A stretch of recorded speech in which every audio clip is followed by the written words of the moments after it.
Well, it says I'm live, so apparently I'm live. Unfortunately, this is not the most ideal setting today because I have a bunch of charts I want to share and a lot of goodies, but very frustrating today. I have to say, very very frustrating. What's going on at FFUP 77? I apologize for the uh, the intensity around getting online. It's just been a pain in the ass. Hi, Jenny. How are you? 108 Dragon. Hello. I've been struggling for the last half an hour to get it together here, and I don't have any charts. We'll take it. Hi, Judy. Yeah, there is something really weird about today. The energy is really strange. Very strange energy. Even Jasper says it's strange. What do you think, Jasper? No? What do you think about the energy today? Hey, handsome cat. Look at that guy. He's Mr. Handsome. Yeah, well, I don't know. So let me break down what happened. So in the Friday FARcast, what I do is I use Zoom as a client. Okay, wild oil prices are coming down. Oh, good. Yes, I use Zoom as a client. So what I do is I go through Zoom and I program the show. And what Zoom does is it connects me to YouTube. And today I was getting these weird messages that I haven't gotten before. I can hear you but not see you. But I guess that's it. And the messages were back end error. Back end error. What does that mean? Back end error. There's something going on between Zoom and YouTube that was not allowing me to make that digital handshake so that I can, make the connection and start streaming. So that was a problem, and I did it at least 3 times, and then I went over to the other channel to see if it was channel related, the 15 Minutes of Flame side, and that didn't work. So I'm like, okay, well let me go into Boxcast, and I went into Boxcast. And I started to stream through Boxcast, which would have connected me to the 15-minute side, but it was not showing up on the 15-minute side. Okay, so I have to sort this out now, and I didn't have time to do it today because I'd have to go through Zoom, and I'd have to go through Boxcast. But there's something on the YouTube side that's not allowing me to make the handshake with these encoders. So I've got to just do it straight now, at least today through YouTube. I don't have any visuals. And I had a whole show set up for visuals and charts and all kinds of goodness. So I apologize. I'm not even sure, how much of a show that I can do today because I had some really, I gotta say, I had some cool shit set up, to be honest with you. And I'll have to roll to Sunday night, and hopefully I can get everything together on Sunday night and produce everything on the Sunday night side of things. So you'll have that to look forward to. But the energy, so I guess this is just going to be a Robert Phoenix kind of Jasper riff show. Yeah, I'm just going to wing it. I'm just going to totally wing it. There's some very strange energy in the air. I woke up this morning and I felt off. I definitely felt off. Not terrible, but just like something's not right.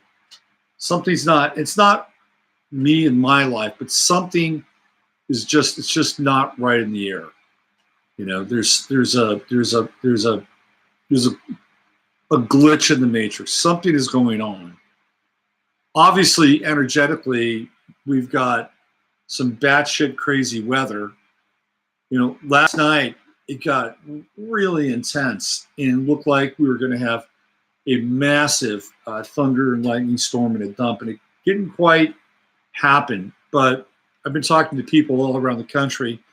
people on the East Coast in Philadelphia where they're having monsoon-like conditions, people in the Midwest where they're having, again, intense storms, tornado action in Oklahoma. It has the feeling and the hints of, weather wars and massive sort of distortion, meteorological distortion. So if that's happening in the atmosphere, then it's going to be happening in the ionosphere as well. What else do we have? Lots of aggression in traffic. We've got some dizziness going on. Tanya says crazy energies, lots of flooding. So yeah, I mean, we're in we're in a time of reckoning, boys and girls. This is what's going on. If you haven't figured that out, this is a time where things are really coming to the surface, and having to deal with some of the, I don't want to say, I don't like to use the word karmic, but energetic repercussions of our choices, lives, and times, and we're living it right now. So I guess what I think would be kind of interesting is just do a kind of a quick scan as to what's going on in the world, so we can have an idea as to what's happening. Normally when I want to do that, I get into Yahoo, because that's like what's happening in the moment. So let me check that out. Let's see, what do we have here? We've got the impeachment drama, of course, taking place. Let's see, what else we have here. Mexico and Trump are doing their cucaracha dance. Community furious after neighbors hang Confederate flag mannequin in yard. It's a free country, but it's very offensive. I guess we're still on that shit. Scotty No Tippin' Pippin has named a 5-year-old in lawsuit over home damages. Scottie Pippen played for the Chicago Bulls. He was Michael Jordan's running mate. And he happens to be also a Mason, apparently. And he had a reputation of being a cheap tipper. So now he's suing a 5-year-old. That sounds like Scottie Pippen. And let's see. Ashton Kutcher thought dates blood marks for red wine stains and alleged Hollywood Ripper trial. Ooh. Ashton Kutcher mistook victims' blood marks for red wine stains. Yikes. How about that? Ashton Kutcher, another Mason. How about that? And let's see what else we have here. Yeah, that whole Ashton Kutcher thing is very strange. Really, really odd. And of course, we have more border strangeness. So what's happening out there? What is going on? Let's start with the Mueller thing. Let's kind of recap that. And yesterday, I kind of went off on that a little bit and tried to contextualize this madness. We've never, ever seen anything like the Mueller follies. And now, of course, Trump is the last man standing for now, and they're still going to try to figure out some kind of article for impeachment. Because let's be clear, I don't think the Democrats can win in 2020 if Trump runs again. Their only way to defeat Trump is to get him out of the White House before 2020. Now, I've heard people who are in the political ranks believe that Trump might be a one-term president. He might be a one-term president. If he gets through this, there's a possibility, theoretically, that he might exit. And basically, and this is the cynical line of thought, that he would have used the presidency to enrich his daughter than his sons. Now, that said, his son-in-law, Jared Kushner, is at Bilderberg. And that is not a short-term relationship. If you go to Bilderberg, you're being screened, vetted, and groomed. Now, some of the inside baseball I've heard is that Mike Pence will not be on the ticket should Trump make it through to 2020, and he will. I don't think he's going to be. I don't think he can be impeached, and I'll tell you why. If Mueller had the potential, the ability, and the power to put together the evidence beyond Russian collusion, if there's anything else that they could have somehow dredged up, he would have. And I'll tell you, when I saw Mueller and he gave that address, his fond farewell, he was a little shaken. He was a little ashy. I would say as somebody got to Mueller, and Mueller's not somebody that rattles. I mean, this is a guy that was a sniper in Vietnam. He basically was cock blocking 9/11. He's not somebody that I think is intimidated easily, but he looked a little bit shaken. I think he got some kind of a message that forced him to shut this thing down. And if that's the case, then the powers that are behind Trump are fairly formidable. And this goes beyond whether or not there was any kind of Russian collusion. This gets into this geopolitical matrix around Trump and behind Trump. Steve Bannon is kicking ass over in Europe. And I just saw this video where he's a part of this kind of new conservative academy in a place called Trieste, and it's in Italy. And essentially, there's this breakaway faction inside of the Catholic Church who do not agree with the current Pope. And it's not quite the Opus Dei sect, but it's a breakaway group inside the church, and they have provided this group. This guy's name is like Brandhall. He's an English cat, and they've provided this wonderful mountaintop monastery in Italy. It's Triusti, Triusti, and this is where Steve Bannon is co-creating this new institute and academy that's based on the preservation of Western European values. So this is so fascinating, because in a lot of ways it is reminiscent of what happened in the Dark Ages.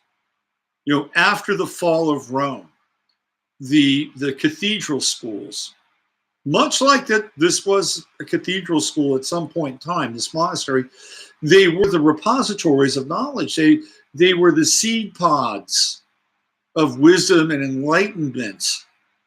And they were essentially tended to during a very dark phase of European history, which also relates to the kind of where we're headed. It's related to the solar minimum. That's when we really experienced the kind of the cool and dampening effects of the solar minimum. It was during the Dark Ages. They called them the Dark Ages for a reason, not because there was less reason, although that was part of it too. There was less sun. They couldn't grow things during the Dark Ages. It was the period of the solar minimum. And so now here we are, we're coming into the solar minimum again. And Steve Bannon and his band of merry patriots or nationalists or identitarians are now in the process of creating their version of a cathedral school in Trieste, Italy. which is fascinating. And of course, Bannon is getting donors. And Bannon has discovered his Sagittarian self, his Sagittarian essence, which is outside of the United States. He's become a prophet of sorts now in Europe. And it's fascinating to watch. He does not have kind words for Donald Trump. And, it was Bannon who theoretically fingered Trump. It's a funny phrase, isn't it? Fingering Trump. But anyway, he did. He said, Bannon had been looking for a populist figure to advance his populist agenda. Populist meaning it's going to be based on some form of nationalism. It's going to be based on some form of individualism, some form of sovereignty. These are values that I think we can all kind of relate to and agree with.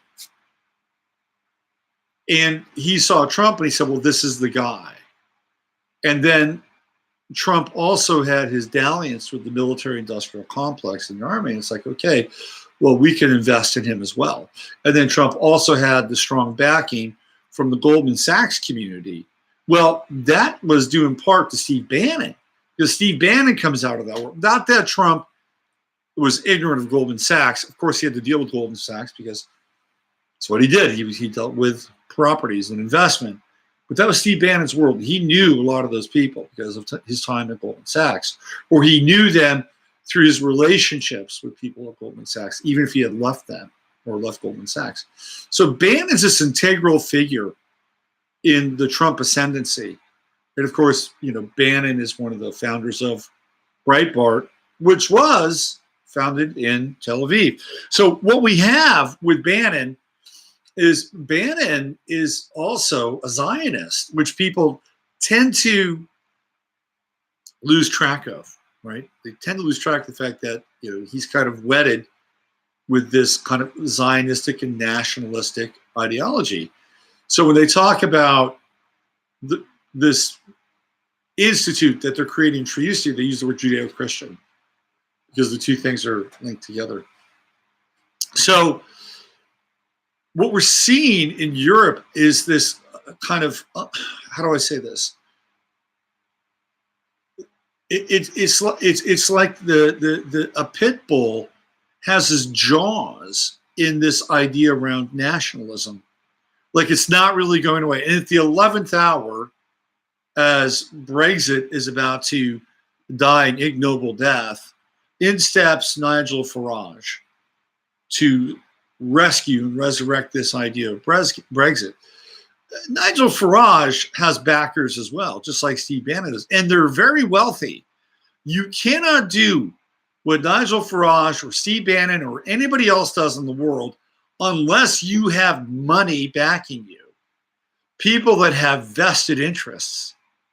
And there are billionaires that are backing Nigel Farage. There are billionaires that are invested in Brexit. And so why? Well, because Brexit is linked to a form of nationalist ideology that is also connected with Zionistic ideology. And I've talked about this before. We have this kind of pincer effect. On the one side, this side, the right side, you've got the Zionist nationalist sovereignty kind of philosophy, right? And on the other side, you have the communistic, socialistic, communitarianism, leftist, Bolshevik side. And so these two sides are basically appendages of the same body. And what they're doing is they're squeezing the middle. So people have to choose. Well, what side are you on? Well, a person will say, well, I'm on the right. I'm on the right. I'm conservative. I'm a nationalist. I'm for the people. I'm for fill in the blank, America or England or Spain or Italy. Well, that's fine. That's fine. That's a position. Or somebody can say, I'm on the left. I'm for people. I'm for a world without borders. We're all one. We're all beautiful. It's a small world after all. I'd like to teach the world to sing in perfect harmony, right? That's that kind of mindset. And there are talking points, bullet points, and positions that are also part of those two mindsets. And it feels like, and I've talked about this before, it feels like we can't, or the choices have been sculpted and crafted so that we have to choose one or the other. And I think it's a false paradigm that we don't have to choose one or the other. Although it gets difficult because you have to define yourself in ways that is not always easy because people like those talking points. If you're on the right, like I said yesterday, you just check the boxes. You don't have to check the boxes. But if you really are a thinking person, you're a person that wants to untangle things, you know that on the right and on the left, it's not as cut and dry as you'd like it to be. So why is it happening? Is there money? Is there money in nationalism? Is there money in globalism? Why all of a sudden is big money behind Nigel Farage? Well, my sense is that at a high level, with the control game and bringing people under one rubric, that they don't really care what it looks like.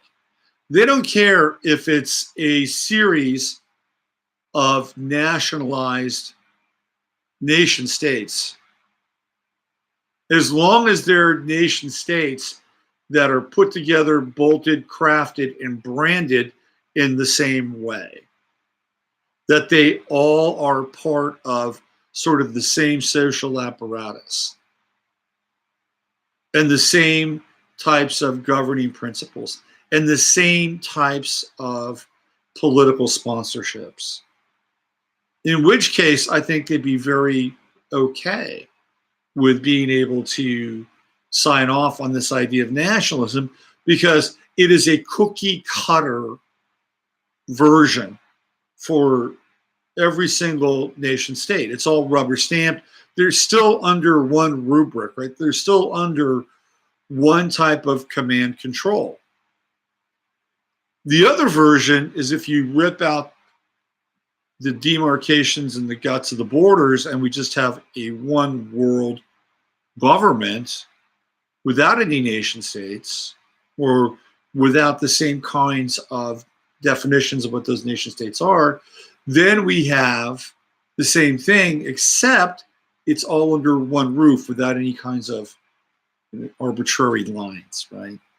And I think, and I've talked about this before, if you've been following, what I'm doing, what we talk about here in the show, so they don't care. They don't care if it looks one way or the other way, as long as they can bring people together under one roof and then have them part of one globalized system. That's what I think is happening. And, it's kind of like if you go back into the Rothschild playbook and the Rothschilds get behind a president, well, they'll get behind the president or somebody running for president, and they'll get behind the person that's running against them. This is what they've been doing for, hundreds and hundreds of years. Basically funding multiple candidates because whoever wins will be beholden to them anyway. However the system shakes out, they'll still be on top of the system. They'll still be in control of the grid. So this whole movement, and of the two, I do think that sovereignty is a better way to go than communitarianism or socialism. I resonate towards that. That's just my own personal energy and resonance. Although I do like group settings, I do like sort of connecting with people in larger groups, and I visited communities like Findhorn when I was a kid because I thought that was the future, and it still might be. But I think ultimately the individual has to develop. and develop to a point where they can take care of business. Because in community, you've got to have a bunch of really strong roots, right? So you can have strong branches. That part is important. Oh, look who's here. Come on up. Are you coming up? Are you going to join the party? It's a rare Rosie sighting. Talking about community. Anyway, I just think we have to be aware of these things, right? Because what they're doing is they're creating and crafting a particular brand of nationalism. You know, we can see it like what's happened in the United States with Trump. It's a certain type of brand of nationalism. And that brand of nationalism seems to be connected to Tel Aviv, right? And well, now Jerusalem, and the kind of Zionist matrix. Same thing is happening in Brazil with Bolsonaro. I've talked about this before. It's the same thing, and we can see it start to happen in Europe again. So, if there's a variant or variation on that model of nationalism, I think it'll be very interesting to see how that is responded to. Let's put it that way, because I'm not sure. I think nationalism in this regard will be okay as long as it's a state-sponsored brand of nationalism. If you've got your own kind of more anarchic version of nationalism, I don't think it's going to. I think it's going to fly. That's just my 2 cents. So the idea here for Trump in 2020 is, this is what I've heard, is that apparently Jared Kushner has a very strong potential of replacing Mike Pence as vice president. Wrap your head around that for a moment. Jared Kushner is Mike Pence, or Jared Kushner in the Mike Pence position. I don't think it's that far off. I think it could be. I think it could be done. I think he's managed to keep Jared by his elbow for the last 2 years in the midst of security clearances being denied to Jared Kushner. Apparently, he couldn't even get a security clearance for the TSA Fast Pass when you get on an airplane, pre-check. He couldn't pass pre-check, but Trump has fought every step of the way for him to be able to get the highest level of security. By the way, you know what else is really weird? John Brennan still has his high security clearance. Why is that? Why is John Brennan allowed to run around the world with the highest level? So John Brennan can get information, classified information, given to him at any time. Why is that? Why hasn't that guy's security clearance been taken away from him? Boggles the mind. Unless, of course, they're trying to trap him, in which case, are we into five? Are people still believing about 5D chess now? Do we still believe in the 5D chess model? I'm not always so sure. But I do know that if you mess with Trump, I think you're in trouble. Because we've seen so many people mess with Trump and either directly or indirectly have suffered the consequences of their stirring the hornet's nest with the big Cheeto. I mean, we know the hit parade. Every time somebody's kind of gone after him, like shit's happened. Kirsten Gillibrand went after him. What happened after that? Well, her Nexium daddy got into big trouble and is still in hot water with Nexium. Tom Arnold went hard after Trump. What happened to him? His wife left him. By the way, Tom Arnold, I saw his wife, soon-to-be ex-wife. It's a good-looking woman. Tom Arnold should have focused more on his relationship than having this vendetta against Trump. What about Robert De Niro? Same deal. He lashed out against Trump. What happened? He's getting a divorce. I mean, there are a number of these things. John McCain, right? John McCain, kind of fucked him over when he delivered the death knell vote on Obamacare exit, right? He voted no. I don't think Trump ever forgave him. What happened to McCain? Well, he was close to the respirator anyway. He's gone. There's something slightly supernatural about Trump and these threats that are made against him, or people that lash out against him. I'd be very careful and look at Mueller. Mueller did not look like a man that felt safe, by the way. He didn't. That guy, you're not going to see him again. You just won't see him again. There's something about that inner circle that I don't think if you can handle it, you're going to have a hard time. Look at what happened to Jeff Sessions. He recused himself, and then all of a sudden, for a whole year, we didn't hear shit about Sessions. Jesse Smollett, and then Sessions gets cycled up. Jesse Smollett. Oh, I come hard against 45. I come hard against 45. That's what he said. Look what happened to him. Yeah, I tell you, the Smollett thing. Where is he now, by the way? Is he in the witness protection program?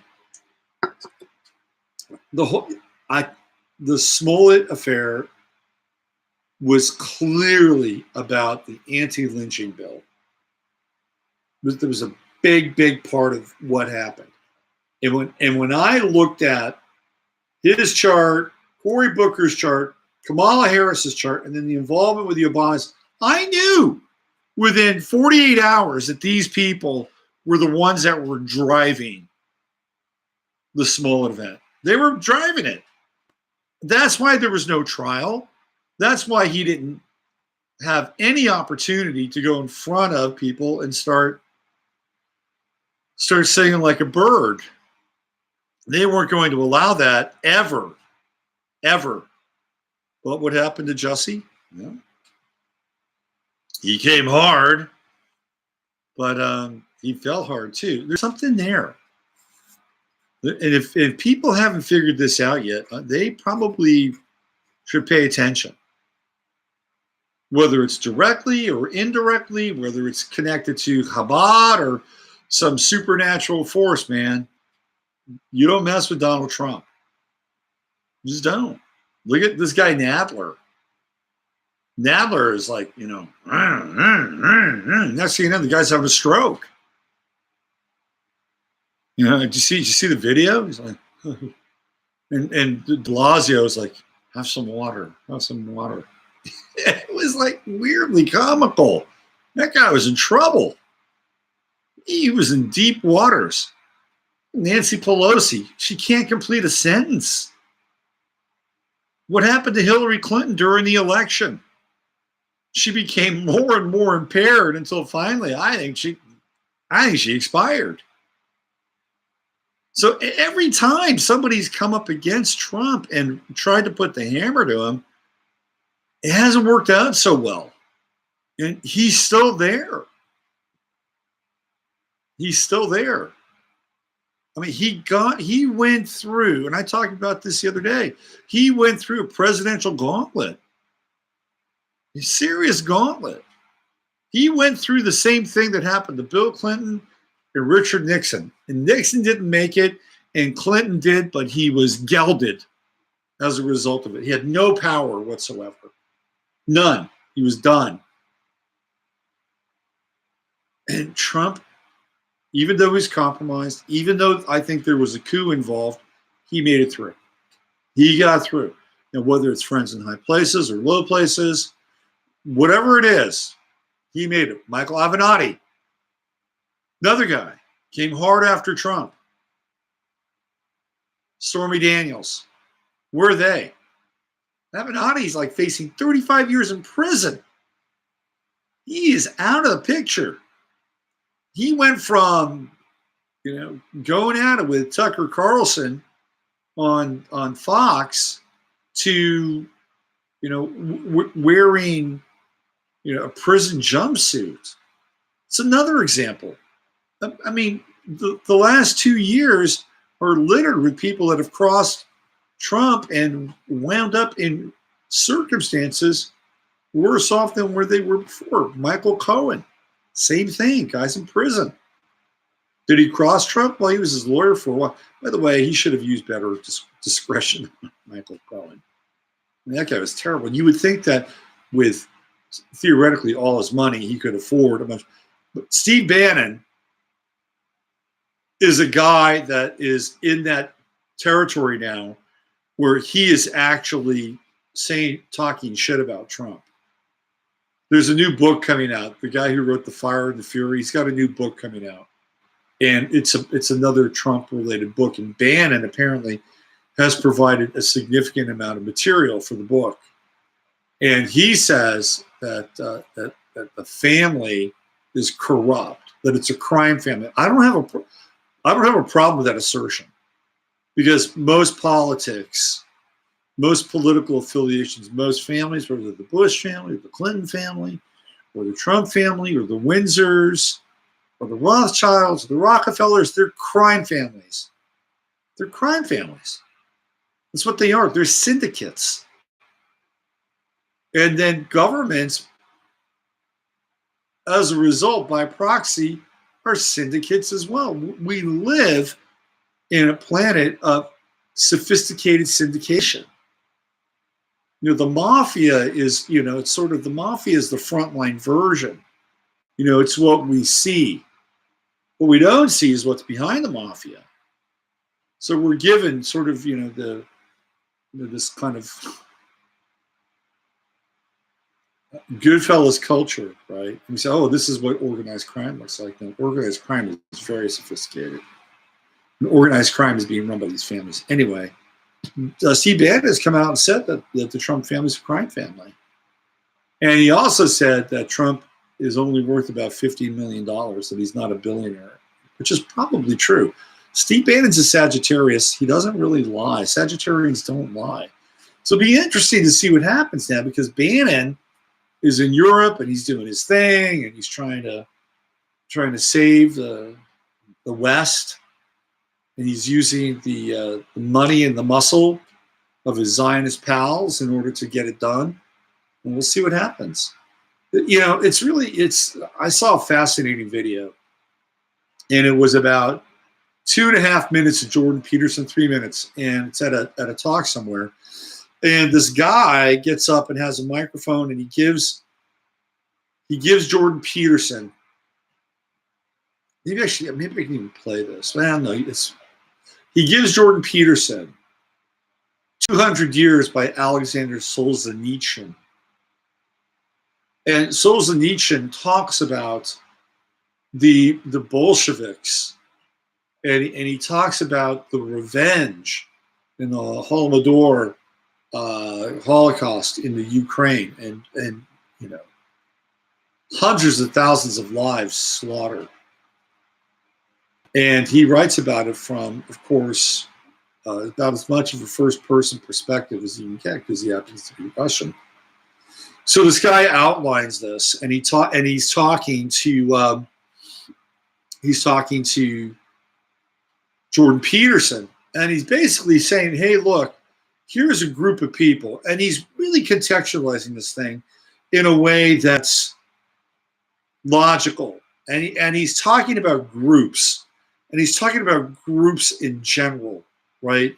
And the atrocities that groups perpetuate with one another. And he's talking about how when you look at who rose to power inside of the Bolshevik structure, inside of the now former Soviet Union, the vast majority who had taken power happened to be Jewish.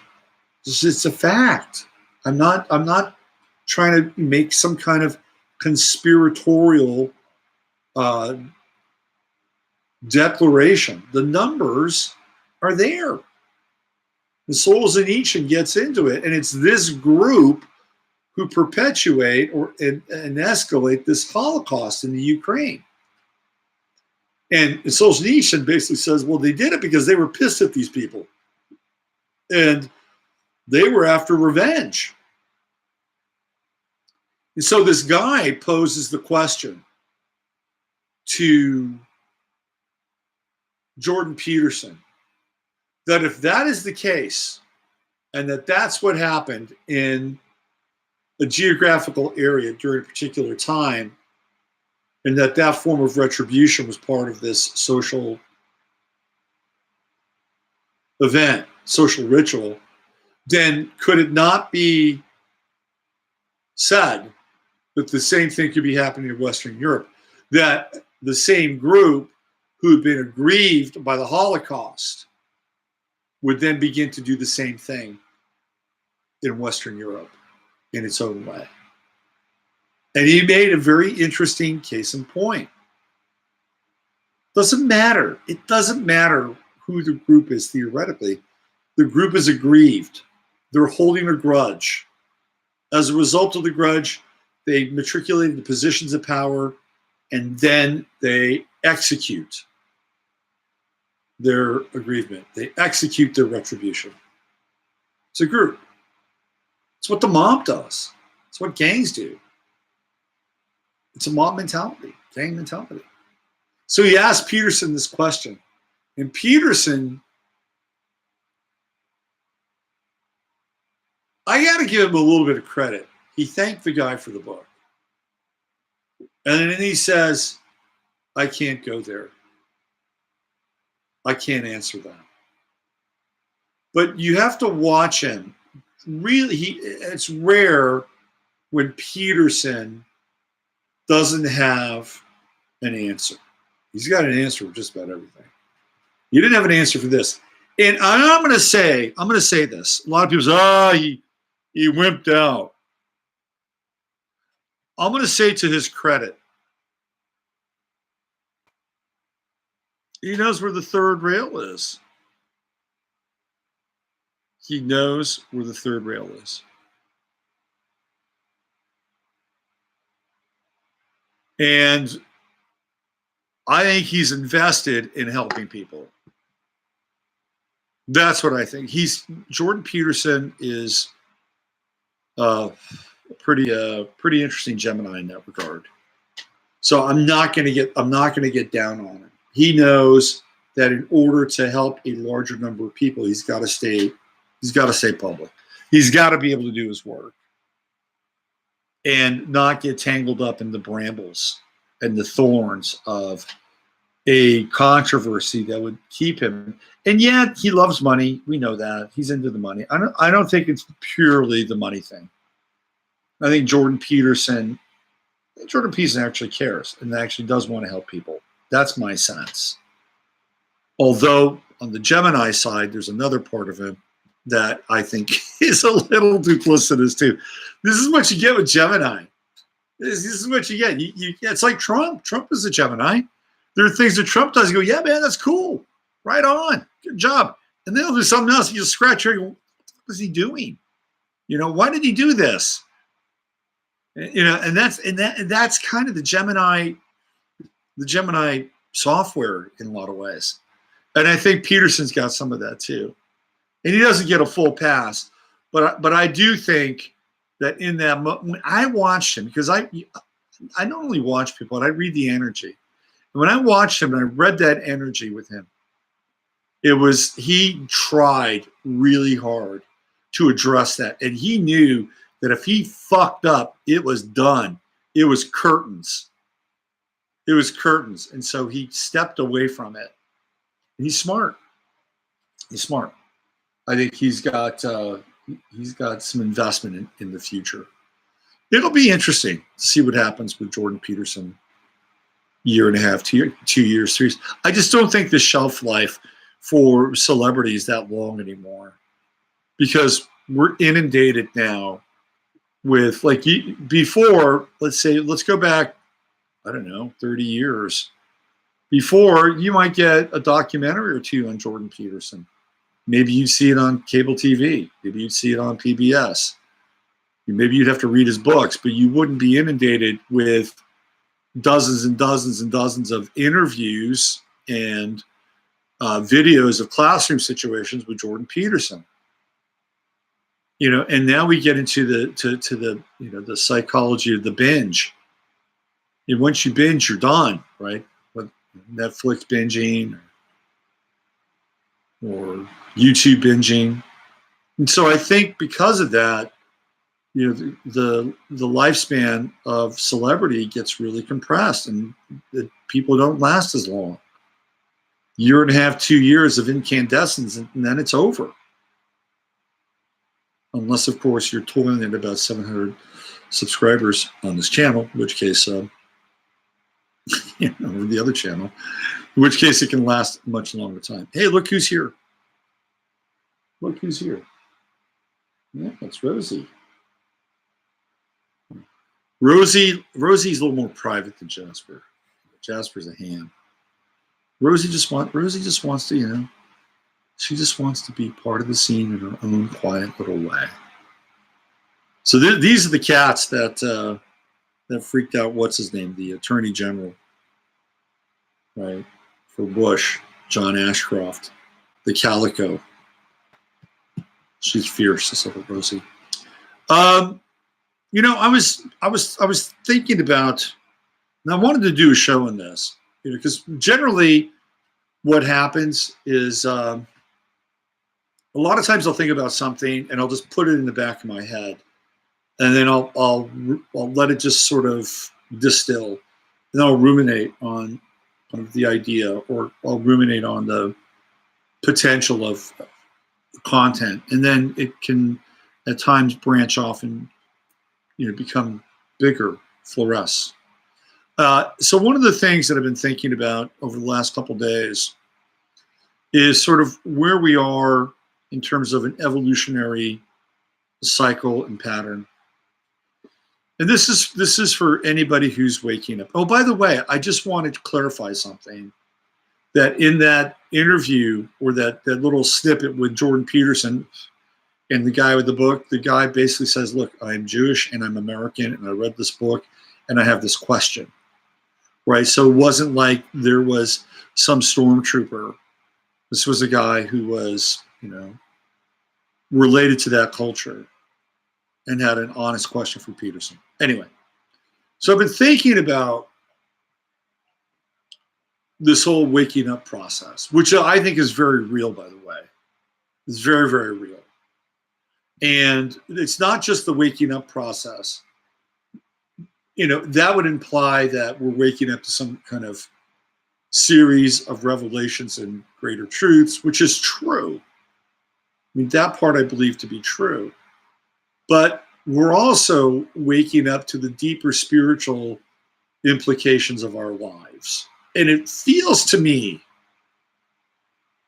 that for the first time in a very long time, maybe ever, I'm gonna throw that out there, maybe ever, that we as a planet are approaching a point in time where,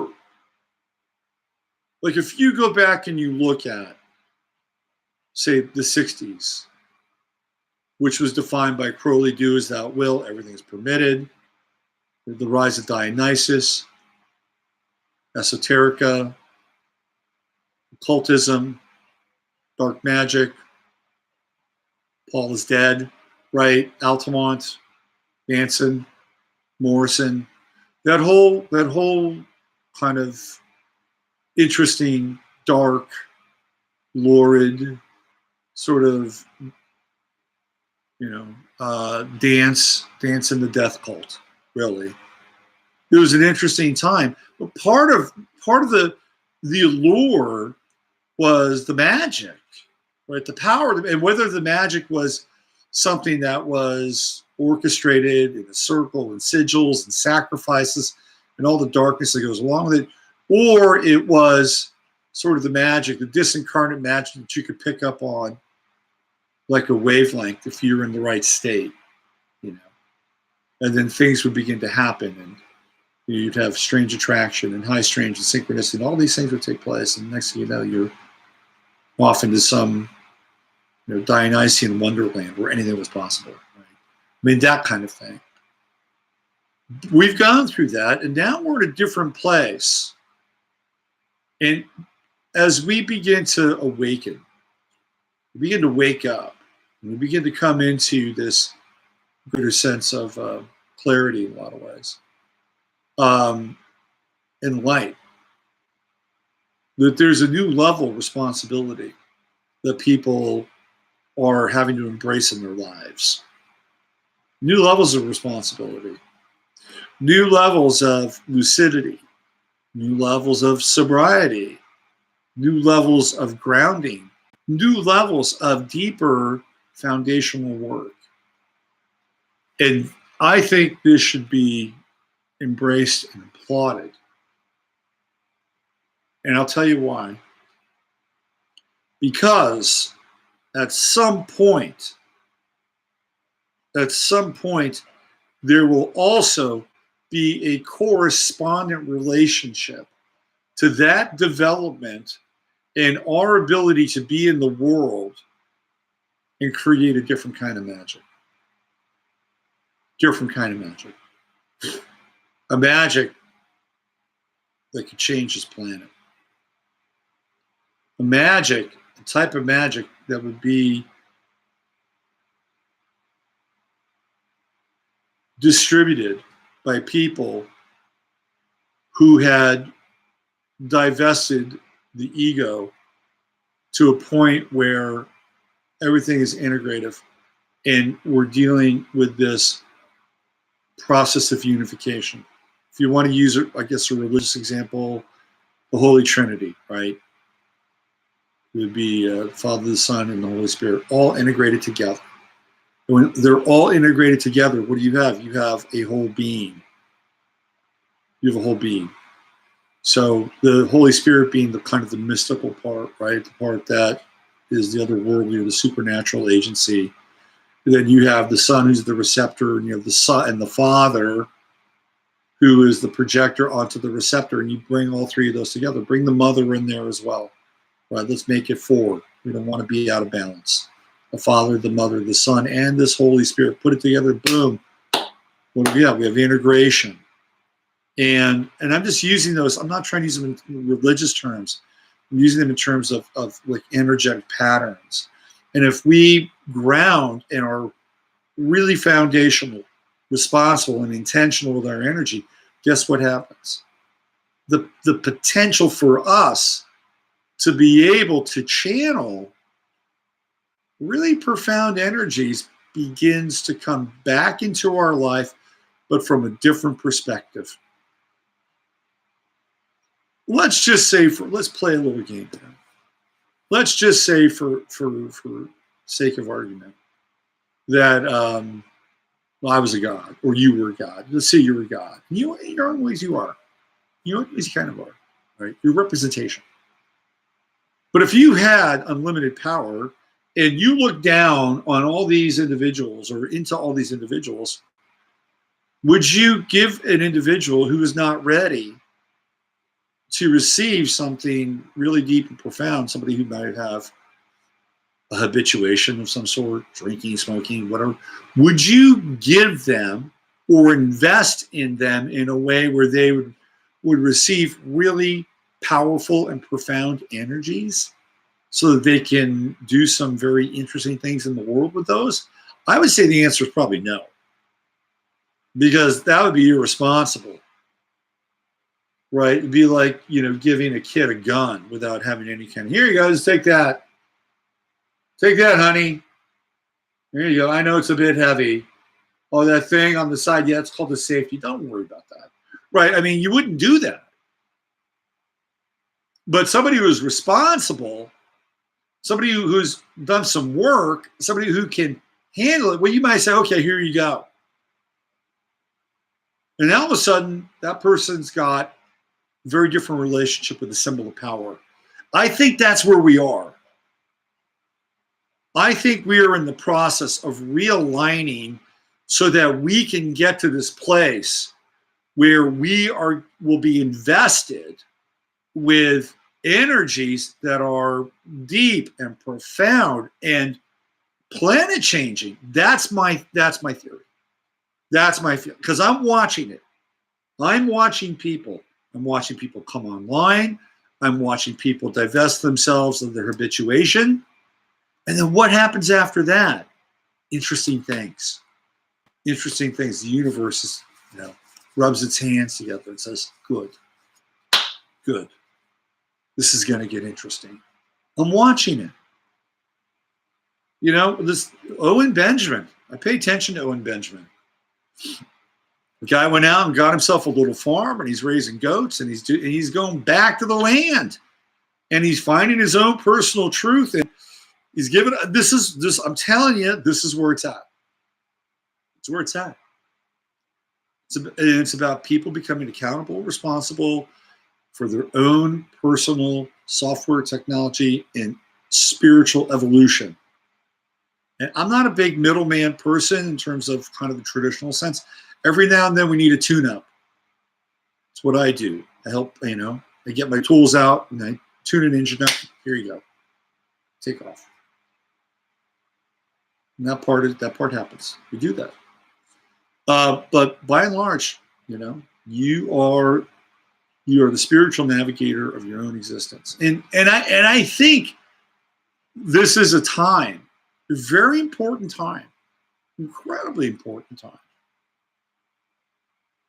This is a time where people are beginning to understand and realign with kind of this original pattern in some ways. Pattern that existed for thousands of years, before we got into the Industrial Revolution. I was thinking about women, and I was thinking about feminism and what happened with men and women in families. And this goes back to that show that I did with Zeus. And it really struck me that one of the things that Zeus really, well, it wasn't like he stressed it, but we talked about it a lot, was that he grew up on a farm. And when you're on a farm, it doesn't matter if you're a male or a female, man or woman, you are involved in the farm life and the farm work. Everybody's involved. And it wasn't as if, sure, there might have been oppressive situations for women. But I feel like when we moved even out of the cities and into the suburbs, that's where we got into trouble. Cities had their own challenges, but and E. Michael Jones talks about this, in the cities, there were ethnic enclaves. So you lived in a part of New York or Boston that was thoroughly Italian or thoroughly Polish or thoroughly Irish or thoroughly German or thoroughly Jewish, for that matter. And those enclaves served as these oases for extended family. And you had your culture there, and you had people there, and you lived sort of intensely and side by side. You grew up with people, and you went to the same churches, and you had the same holidays, and you had the same traditions. And there's nothing wrong with that. But then when there's this exodus to the suburbs in the 50s, and this new kind of social engineering that's taking place, that it basically blanched all these communities of their identity. And then you had men, theoretically, for the most part back then, leaving the home and then going to commute somewhere and leaving the wife at home and being lonely and depressed and feeling like she was a prisoner and trapped. Very, very far and removed from this idea of the farm, where everybody was together and nobody was trapped or left alone, right?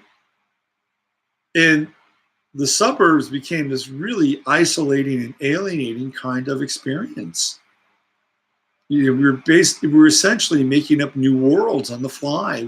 We hadn't seen anything ever like suburbs before, not in that way. And I think it was a shock to the system and a shock to the psyche.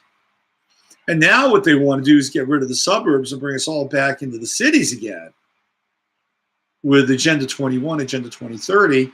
But it'll be very different. There will be no ethnic enclaves. It'll all be just one theoretical, melting pot, one hot pot of Agenda 21-ness, right? So I think I think this idea, like, in order for us to come back together again, I think we got to get back to nature.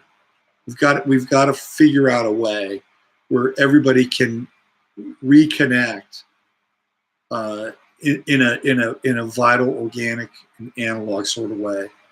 I think that's really going to be critical and key, and it feels like in some ways that's where it's headed. It's kind of a fait accompli. That's my sense, because more and more people are going to be disaffected by the urban and the suburban world. And by the way, if you haven't noticed it, it's really expensive. It's fucking expensive to live in this country. Rents keep going up in areas where they shouldn't be. I was talking with somebody who lives in St. Louis, and they were telling me that the price of rents in St. Louis is through the roof. It's not even close to what it should be in terms of the local economy and the scale and the wage of the local economy. So I just feel like we're going to move into a different kind of direction. Some of us will. I mean, I did. I moved out here. And while I'm not in a completely rural area, it's a lot more rural than most. And it's very peaceful. It's very quiet. And you can deal with people in a very real sort of way. And I think that this ultimately will wind up being a model for people as we move through the next few years. One of the things I want to talk at some point is the upcoming conjunction with Saturn and Neptune. And generally, that is a time when a more communitarian or socialistic model or paradigm begins to emerge or rise. So that's going to be interesting. That's when Saturn moves into the sign of Pisces. It begins to conjunct Neptune. So you're dealing with the dissolution of social structures. And we're about 4 years out from that. My sense is that Trump is probably going to make it through. I believe he'll run again. I believe he'll win again. After that, all bets are off. I don't know what's going to happen after that, because we're moving into that Saturn-Neptune conjunction, and the world is going to change.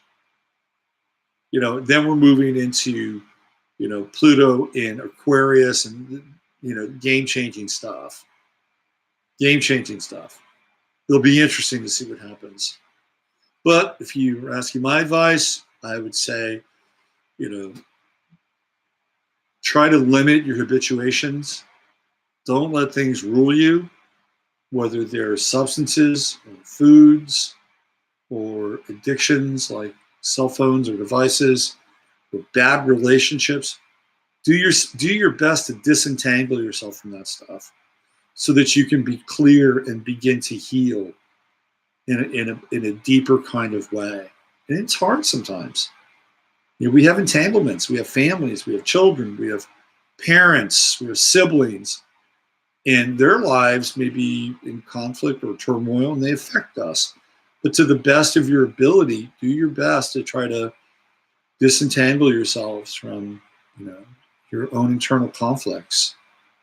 We're a culture, a world, a planet, for the most part, that has been through the trauma ringer for a long time. And it's about time for us to really address that at very, very deep levels. Very deep levels. Should I accept this call? Let's just do this. Why don't I do that? I just do this. Let's see what happens. Hello? Oh, I missed the clip. Oh, well, that's the way it goes. All right, let me check in with you guys, see what's happening. Cut your losses and choose you. Yep, I agree. Hi, Dawn. Yeah, Dawn, I want to get back to you. Wow, everything's really city here. Huh? What is going on with this? Holy shit. It's either going to be September the 22nd for the weekend getaway, or it's going to be in the middle of October. I'm working on some issues here with that. Wow, this is interesting. I am glitching big time. So I should have a date for everything by Monday, just to let you guys know. Okay. Wow. Now I've just gone red. How about that? Haven't paid rent since 2007. Michael, I like that. Man, these have been really crazy, crazy moments here on this show. Crazy moments. I've just got a red screen. Got a red screen. The Grillmans have returned to flyover. All right. Hey, boys and girls, I'm out of here. I'm going to. Here we go. I love it. I love the red. I'm out of here. Use your head to discern what's real, your heart to set what's possible. Thanks for chiming in and hanging out. I'll be back on Sunday night, hopefully with these glitches. Take good care. Have a great day.